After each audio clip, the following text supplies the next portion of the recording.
நண்பர்களே, உங்கள் அனைவருக்கும் என் அன்பான வணக்கம். மத்தியதர வர்க்க மக்களின் கனவுகள் எப்போதும் பெரியவை, ஆனால் அவர்களின் பைகள் பெரும்பாலும் சிறியதாகவே இருக்கும்.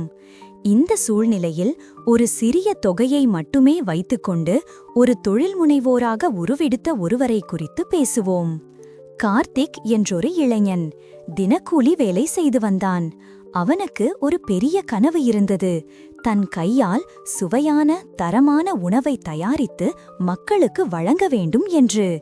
அவனிடம் இருந்தது ஒரு சில 100 ரூபாய்களும் நிறைய உழைப்பும் அதைவிட அதிகமான புதுமையான யோசனைகளும் மட்டுமே. கார்த்திக் யோசித்தான். பெரிய கடை போட பணம் இல்லை, ஆடம்பரமான விளம்பரம் செய்ய வழியில்லை. ஆனால் அவன் மனம் தளரவில்லை. தனது வீட்டிலிருந்த சிறிய சமையலறையை ஒரு ஆயுதமாக மாற்றினான்.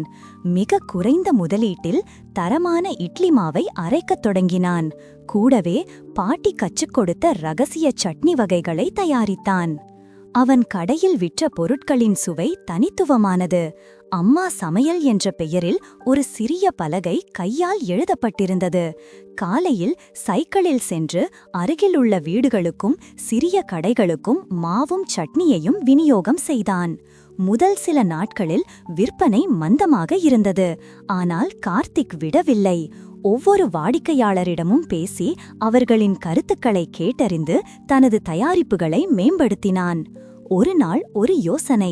கார்த்திக் தனது தயாரிப்புகளை ஒருமுறை ருசித்து பார்க்குமாறு இலவசமாக வழங்கினான். இதன் மூலம் தரத்தின் மீது அவனுக்கு இருந்த நம்பிக்கை வெளிப்பட்டது. சுவைத்தவர்கள் மீண்டும் மீண்டும் அவனது வாடிக்கையாளர்கள் ஆயினர். வாய்மொழியாக பரவிய அவனது தயாரிப்பின் புகழ் மெதுவாக அவனது வியாபாரத்தை வளர்த்தது. சில மாதங்களுக்குப் பிறகு கார்த்திக்கின் அம்மா சமையல் சிறிய அளவில் ஒரு பிராண்டாகவே மாறிவிட்டது. அவனது மாவுக்கும் சட்னிக்கும் நல்ல வரவேற்பு. இன்று அவன் சிலருக்கு வேலைவாய்ப்பும் வழங்குகிறான். அவனிடம் இருந்த பணம் மிக குறைவு, ஆனால் அவனது யோசனைகளும் தன்னம்பிக்கையும் அளப்பரியவை. கார்த்திக்கின் கதை நமக்கு ஒரு மகத்தான உண்மையை உணர்த்துகிறது.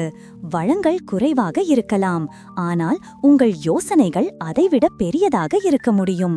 ஒரு நல்ல யோசனை, அதை செயல்படுத்தும் துணிவு மற்றும் விடாமுயற்சி இருந்தால் வெற்றி நிச்சயம். நன்றி.